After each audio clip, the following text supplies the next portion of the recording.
Hey there, fellow citizens of the internet. Welcome to the Moses Kabandana Podcast. Today I have with me Bracha, Goetz, and we're going to be talking about gratitude. So, Bracha, welcome to the Moses Kabandana Podcast. Thank you. I'm very happy to be here. Glad to have you here. So, gratitude. Why gratitude? Why do you want to talk about gratitude? Yeah, like we were talking before the show, we're not grateful enough for gratitude. That's really what it is. We take it for granted, and it's life transforming. It changed my life. So now I'm devoting a lot of time to changing so many other people's lives by sharing the wisdom behind letting gratitude into one's life, letting it fill you up. So give us a quick background of who you are, what you've done, where are you currently in your life journey? Yeah. Many people think it's interesting that I studied at Harvard. And the reason that I went there, I worked really hard to get there because I was searching for ultimate wisdom. I figured, okay, I'll go to Harvard. That's where must be the top place for wisdom. I mean, and I had a wonderful time there in many ways, but I definitely didn't find the life wisdom that I was searching for. And what did happen was I actually got sicker and sicker in terms of like food addictions while I was there. And that got even worse when I went on to medical school. It was a very desperate search for life's meaning. That meant something to me. I was searching for it desperately. So eventually I was able to find it. I went to Israel on the summer between my first and second year of medical school. I had a 6-week vacation and I didn't come back. I just kind of disappeared. Wow. And I found myself. I found my lost heritage, and I really immersed myself in learning the ancient wisdom that I didn't know about. And when I filled up spiritually, then the addictions lost their power. And I didn't really know what one thing had to do with the other. I found my old diaries, and when I sat down and I read it, then I saw the thread through my life, and I understood that I had been searching, that the hunger I felt was genuine, but I didn't realize that it was a spiritual hole. The emptiness inside of us is a spiritual hole. And that's why we try desperately to fill it with physical things, but it just gets the hole even deeper. So when I finally filled it up, I was able to not need the addictions anymore. And it was a real joy, a great joy in my life. Joy came back into my life. I wrote like 42 children's books because they're books that help children's souls to shine. That's my goal in life. Teach children the wisdom of life early. Teach them happiness skills so they don't have to play catch up like us as adults. So that's what I've done. Plus, I worked for years as a coordinator of a Big Brother, Big Sister program and all kinds of things. So I had a really wonderful life. My life went in a different direction, but it's been awesome. And now I'm sharing with people a lot about the pleasure ladder, which is based on ancient wisdom. 5 rungs on the pleasure ladder, how to bring more gratitude into your life, because that's what fills you up spiritually, gratitude. Gratitude is what fills you up spiritually. So let's go back a little bit into the Harvard days. What you said you were in medical school. Did you always want to pursue that? How did you end up in that path? Well, I wanted to be a psychiatrist, and I was fascinated by the mind-body Mm, connection. So I okay. wanted to be a psychiatrist so that I would understand more about the body as well as the mind. At Harvard, as an undergraduate, I studied psychology, and then I was going on to get my background. I love science too. A lot of my books deal with the wonder of the world and bringing out the wonder of science in this world. Yeah. Well, I have books about healthy eating. I have books about disabilities, even books about protecting children from abuse. Because if we don't have healthy bodies, our souls can't shine as fully as possible either. So it's the mixture. My background is in public health. And in my books, that is how I'm helping people to be healthier now. Hmm. Hmm. Do you see? Well, first of all, why children's books? Yeah, You don't. I because haven't run into that many authors that have written children's books, so it's yeah, interesting to figure out why. yes, I'm writing the books that I wished I had as a child. Books that Hmm. clearly, clearly and joyfully explain to you what life is all about. That's what I wanted. So that's what I'm doing. I explain basic guidelines and happiness skills that people just don't explain. So now children have those skills. And thank God, my books have sold a lot. Hundreds of thousands of homes are benefiting from the books, and they're even saving lives. So I'm so grateful. Hmm. I didn't become a physician, but in other ways, these are the ways I ended up helping people. Yeah. So quick question then on the psychology side. This question comes to me every now and again. So when you have like 1 month old, 5 month old, 9 month old, I find it odd that we talk to them, right? We know that they don't understand what we're saying. They haven't developed the linguistic capabilities yet. I know that they can't like find any useful information from the words that we're uttering. Yet we talk to them, we make faces, we make noises, even though we know that they don't understand. Why? Why is that? I Can you unpack that a little bit, even Yeah, if it's it, possible? it's a great question. I have a feeling you might know the answer. Why do you think? Hmm. So my tentative hypothesis here is that is the only way that they can learn how to speak, and so even though they don't know what it means, they don't have the ability to make any sounds yet. But if we don't talk to them, then they will never develop that ability, and they will never be able to understand anything. So that's my hypothesis there. So I don't know how close am I. Yeah, that's definitely true. And the other thing is that they get so Mm, much from your tone, from your facial expressions. They are learning so much. They're picking up the love, or they're picking up the anger, or they're picking up the anxiety. They're picking it all up by your communication. That's what they're absorbing.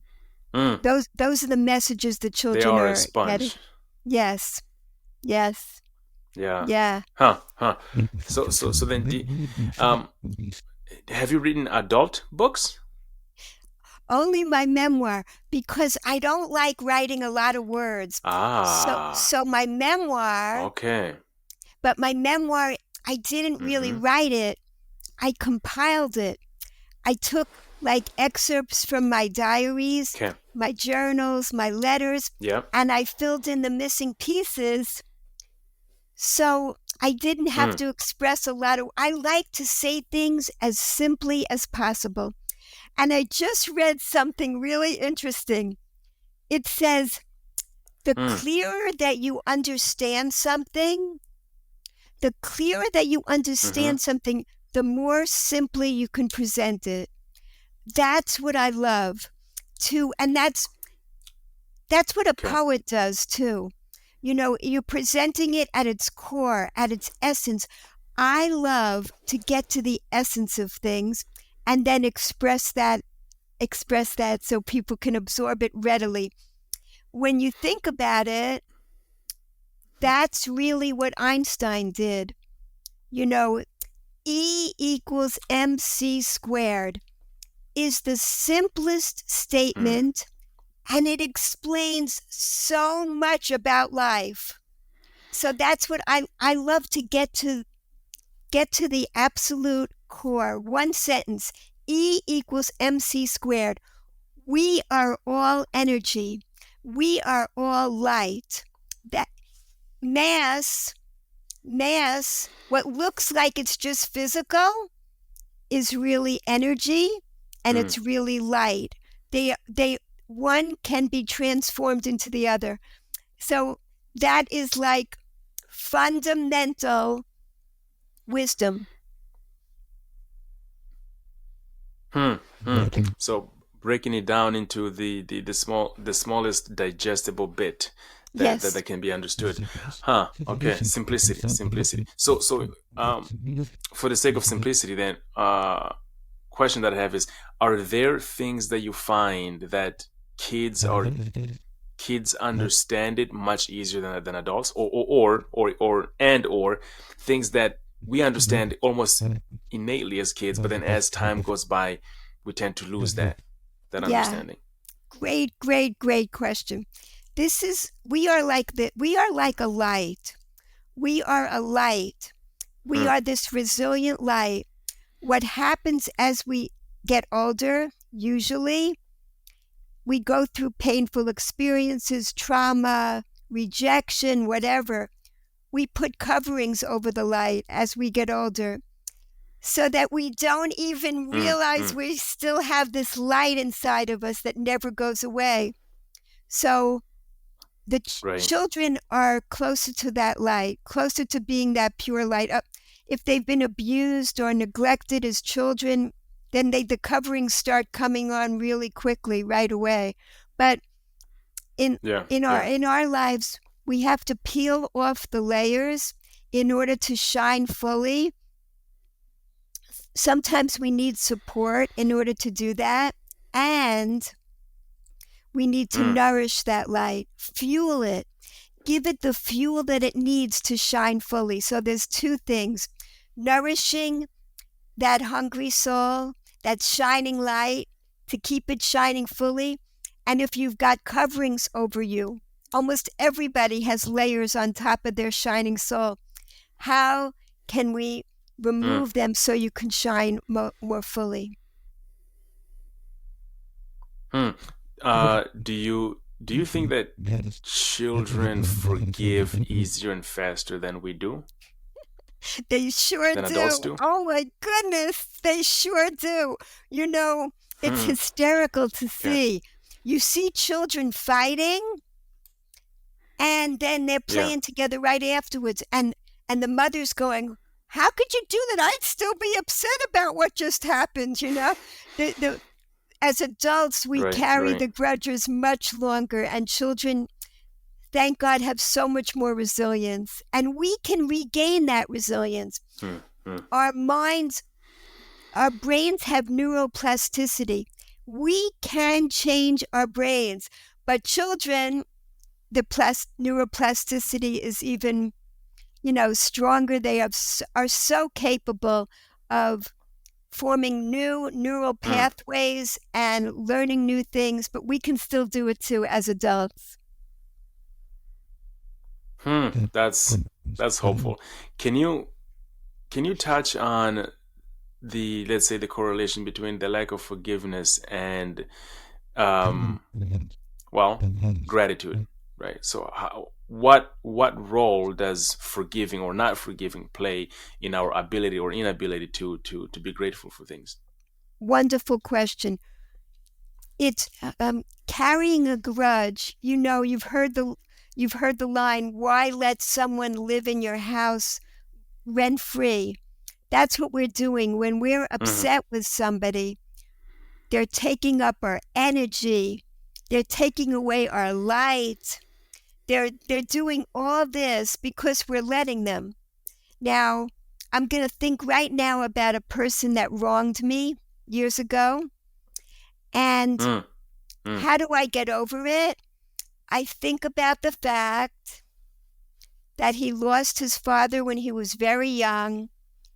He's still very much seeking attention and gets it in ways that are not helpful to other people, the way he has to be in the spotlight all the time. So he does painful things to other people. So how did I get over the pain of what happened with this person? I think about the fact that I didn't lose my father when I was 3 years old, and I feel some compassion for him. I don't want to be involved with him. I try to stay away because I don't trust this person, but they don't take up that negative energy in my brain anymore. What does it mean to forgive him? It means that I understand why he does these painful things, but I don't want to be around the person, but he doesn't take up a lot of negative energy in my life anymore. Yeah. So yeah. gratitude, how does gratitude come in? Well, I would say I'm grateful that I've learned to do that so that I don't lose a lot of energy with, people that have been hurt to hurt other people. So you have to be really careful around people like that. Yeah. So you gave that illustration, that example of certain different blankets that cover our light over time, so much so that we even forget that we have that light to begin with. And if we can say here that the lack of forgiveness is one of those blankets, right? I would like to think that resentment is another one of those blankets. Can you elaborate a little bit more on the role of resentment blocking our light, blocking our ability to enjoy, to be grateful for life itself? Yes, that's the resentment. You can resent a person, or you can have resentment. You can have resentment even toward yourself. Shame is another thing that blocks the light, or you can resent how your life went. You can resent all these things, or it's all in your mind. You can change the whole picture, reframe it, and see how it got you to a new place that you would have not gotten to before. Whatever painful thing you've been through has been a challenge that was given to you to bring out the best in you. It helps to cultivate parts of you that might never have been cultivated before had you not had this experience. So, like, why shoot the messenger? The person that did something that you resent, that person was sent into your life for a reason, for you to become a better person in some way. That they were a challenge given to you. Yeah, that's really interesting. So, you said you've written 42 books. Is that including your memoir? 42 children's books, and my memoir is the 43rd book. Yeah. Okay, we're gonna talk about the children's books a little bit later on, but for now, let's talk about your memoir. So earlier on, you alluded to I'm gonna do a terrible summary here, but you got rid of certain habits, certain addictions. Can you touch on those, right? Those addictions, if you can. You don't have to. And then, or if you don't touch on them, what was the process of undoing those addictions, and what replaced them? What replaced those addictions? And just, I'm more interested about the process. Beautiful, beautiful. So, an addiction is like a prison. And as the addiction Mm. keeps going, the walls get narrower and narrower. It begins to take over your whole life. What started as like a little diet I was on, it became an obsession. Mm. And then when it got too much, then there were binges, food binges. So eating like uncontrollably or eating or like Yeah. extreme dieting. And they were both horrible experiences. I would say the binging was even Mm-hmm. Mm-hmm. more, even the binging was scarier. You felt so out of control. It had nothing to do or very little to do with your physical hunger Mm. because you would, Mm. I would eat like ridiculous amounts of food and it wasn't filling me, so, um, Right. and, Right. and the thing is, people have no idea what you're going through because addictions are usually done in secret. And you get more and Mm. more Mm. secretive. The more you're in active addiction, the more secretive you are. And you learn to be really good at being secretive. So nobody has any idea how you're suffering. And the behaviors get Mm. more and more bizarre. So in my book, in my memoir, it documents what I was actually doing. And that was a big healing thing to write the book and just put it out there in the public because people that know me presently, they're like, why would you do this? Why would you embarrass yourself and write this Mm. stuff that you used to do? Because I want to help other Yeah. people. So many other people are going through this, they're suffering terribly. Um, my healing Mm. process Mm. was finding was recognizing that I was genuinely hungry, but it wasn't a physical hunger. It was a spiritual hunger, Mm. and this desperately trying to put other things in, whether it's food or gambling or shopping or whatever the addiction is. It never fills the hole. It makes it deeper and deeper, because afterwards, Mm. the pleasure lasts for those few minutes with drugs, alcohol. It lasts while you're on that high. And then afterwards, you're at a worse place, much worse place than you were before. Mm. So Mm. what Yeah. what fills you up is gratitude. Um, and when I finally learned this, then it was slowly dropping off. Why did I no longer feel that need to keep overeating or keep dieting? What Mm. Mm. changed? I really didn't know Yeah. until Mm. and by putting the book together, at the end of the book, I come to the realization, the understanding of how it was all connected. So that's the really important Mm. thing that I'm sharing now with everybody, that gratitude works. When Yeah. we use mindful Mm. gratitude, Mm. it actually fills us. Now, if I feel like overeating, I'll say, is it your body that's hungry or your soul? I'll ask myself that question. Or I'll say, Mm. Mm. yeah, Yeah. yeah. Or I'll say, like, if you eat like 95 more spoonfuls of this ice cream, will you then feel full? No, I'll just feel as empty Mm. as I Mm. was before or more empty. So now that I have Yeah. the Yeah. awareness, I'm able to stop those behaviors beforehand, from getting out of control. Huh. Wow. Well, thank you for sharing that. That reminds me. A few years ago, I was an Uber driver, and I was having this conversation with this lady. She must have been late 60s, mid 70s, and I was a weird driver. Like I would always try to get philosophical and get into deep conversation. She was sharing with me how just her timeline of events, right? And so she had been brought up an orphan, and she lived in a Catholic housing of sorts.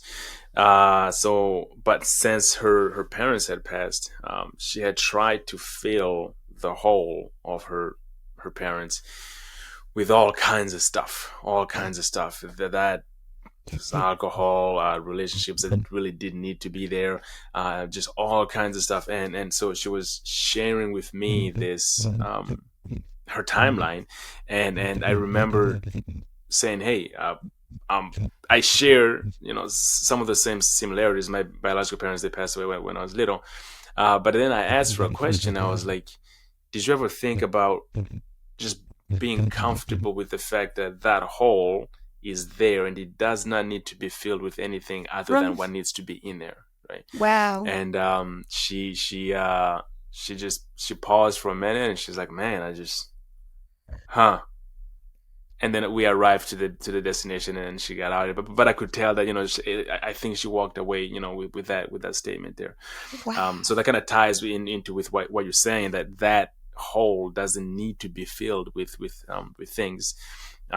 Just being comfortable with saying, "Hey, there's a hole here. I don't know what goes in it, but I'm not gonna fill it with a random, a random thing."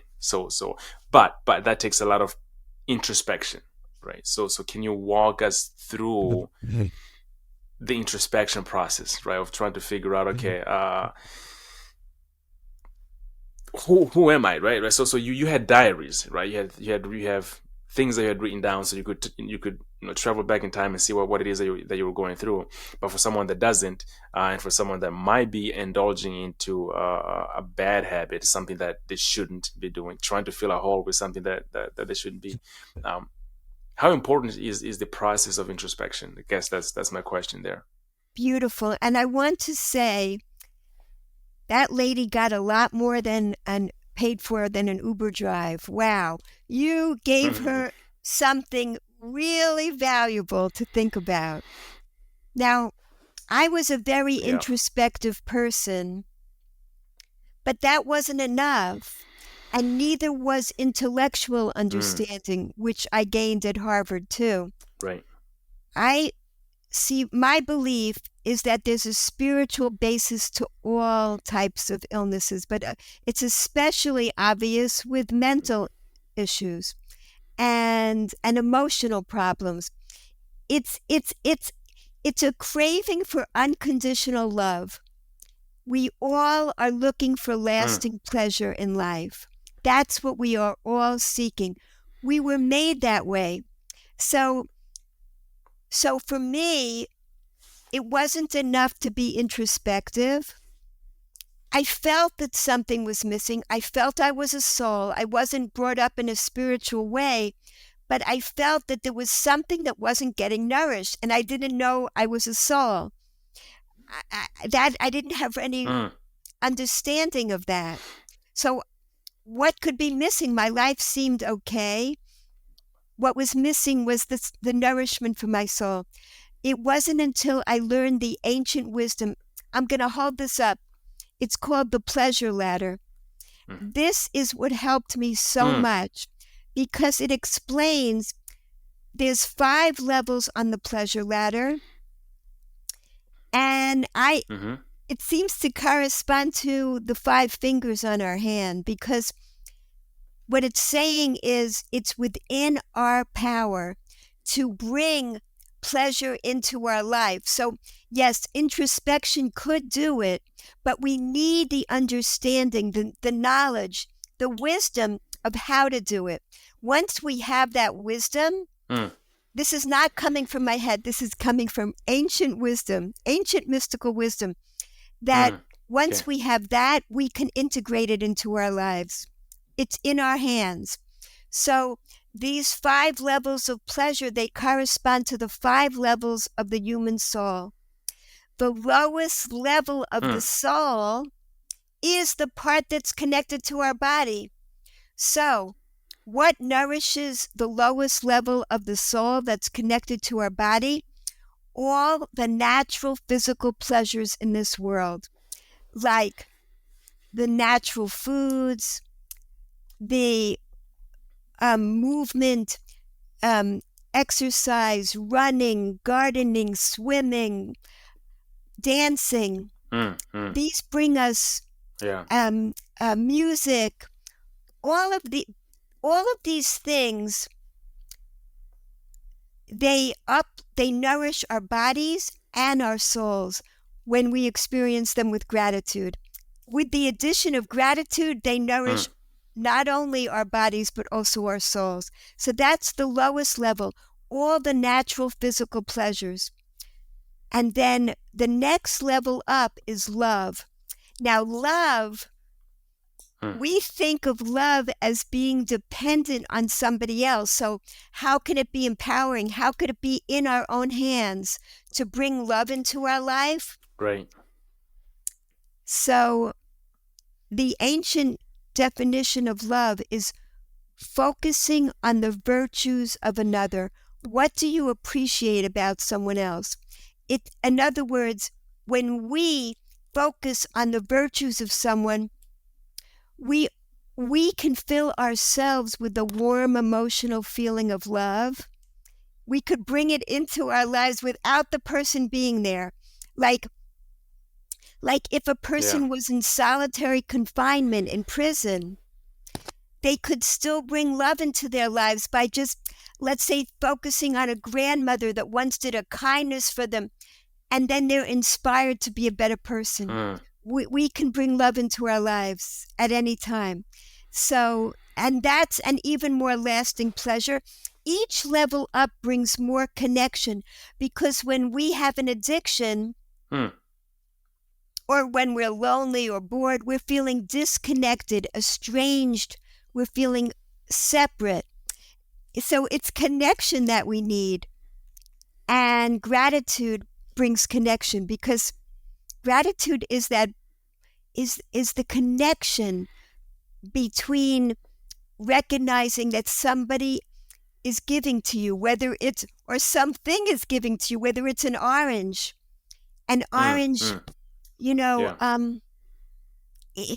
If you just eat an orange with mindful gratitude, like you recognize that the fruit are green, they're camouflaged in with the leaves before they're ready for us to protect them. And then when they're ready, they become bright and beautiful, vivid colors, so we can enjoy them, to look at them, and they smell good. They're sensual pleasures. And then when we take off the peel of the orange, the juiciness, the sweet juiciness is kept in for months, and we take it off. We enjoy the sweet juiciness, the taste, and at the end are these slippery seeds, which go back in to become trees and infinite more oranges. It's amazing. So we are getting such amazing intelligence from an orange.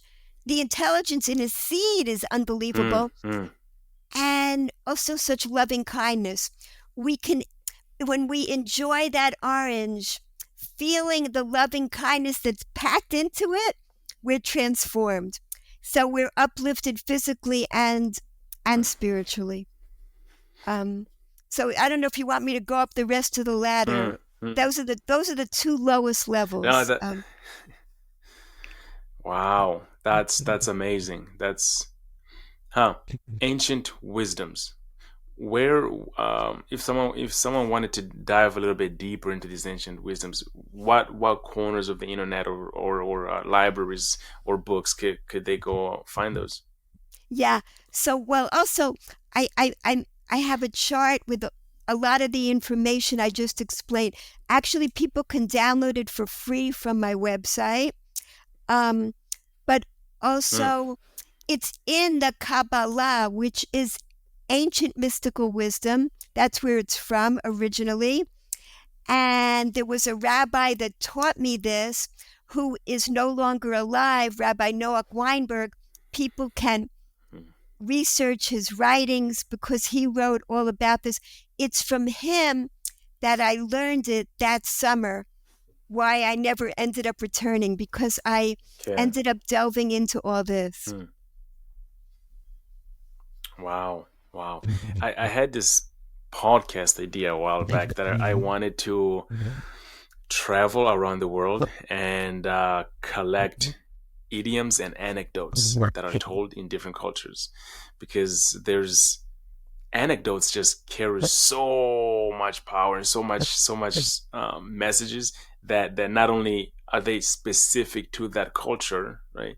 But they tell so much about life as a whole. So there is tons of knowledge and wisdom to be extracted from anecdotes and ancient cultures. That's neither here nor there. I just wanted to put that out there. So, quick question: Do you listen to music?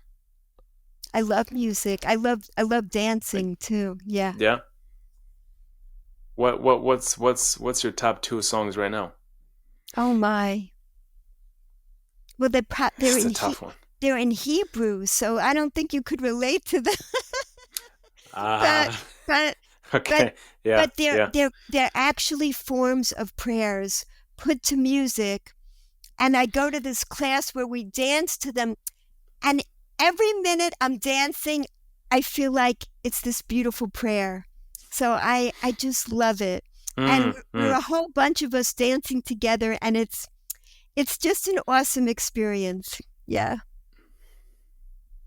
Yeah, there's two things that I can't quite explain in life yet. It's the music and sports, because music transcends cultures, of course, and it taps into the part of being itself that I can't quite explain it. And then there is sports. I really don't understand why, like, the biggest gatherings of people in the world is to watch a bunch of men, run behind a ball, typically. Or women. Not good, not bad. It's simply observational. yeah. And it's like, what? We are this complex species, right? That can build all kinds of magnificent things and compose music and art and go to the moon and stuff. And yet, music and sports are the two things that brings the most amount of people in one place. It just it baffles my mind. So I want to try to figure that out. You have such wonderful questions. I am fascinated. How did you become the person you are? I think you're so interesting because, like you said, you were orphaned at a young age. And where do you feel you got this from? This fascination with life, and not like on the surface, peering beneath it to understand what life is all about. How did this come about? I am in that process right now of trying to unfold all of that as I'm writing my own memoir. Wonderful. I'm in the process, in the early stages of writing my memoir. But I don't have the answer for you. I've had this intellectual curiosity since I was a kid, right. In short bursts, right? Because it's like if you look at the timeline of my events, there's just, especially at the early stages, right? There's like just misery after misery after misery, right, that needs to be unpacked, that I haven't taken the time to unpack, right? So the process of writing this memoir hopefully is gonna allow me to dive deeper than I've ever delved into my own self. So I don't have the right answer for you. It's just I have this natural tendency to ask random questions that don't quite make sense, questions that makes a lot of sense, and a lot of those questions arise from having conversations like these. Amazing. And I learn a lot from conversations like this. So amazing. Yeah. I want to say to you, first of all, one of our sayings, you talk about, one of the sayings in our Jewish culture is, who is wise? The person that learns from everyone. And so you are a very wise person because you are so open to learning from people. That's the definition of a wise person. And actually, I'll bring it up too. It also says, who is rich? Those who are happy with what they have. Or we could say those who are grateful for what they have. That is a truly rich person. Exactly. You are a person so searching for wisdom in life. And it's fascinating to me. And I want to give you a blessing that also in writing your memoir, may you find the thread of your life. That's what happened to me. Through putting my memoir together is how I came to the epiphany, the understanding. I saw the whole thread of what tied it together, and I understood how I was able to become who I became. Wow. Yeah. And I also want to give you a blessing that you should enjoy the whole process, not to feel any pressure when writing it. Just let it unfold. The more that we align with the source of all energy, the more the wisdom flows through us. We become like a channel, a vessel, when we don't add all that stress and anxiety, and it just flows through us. And that's how just about every book I've written has happened, and in other words, enjoy the process. Yeah. I appreciate that. The kind words. Thank you so much. Tell us more then about these children's books. So one, like how do people find out about your books, and what are the reoccurring feedbacks that you get from people that read your stories and read your stories to their kids? Yes.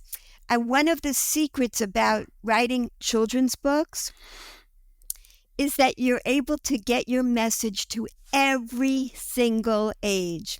Why is that? Because the youngest children read the books, the picture books, and then there's adults reading the books to the children, and there's even elderly grandparents reading the books to the children, and teenagers.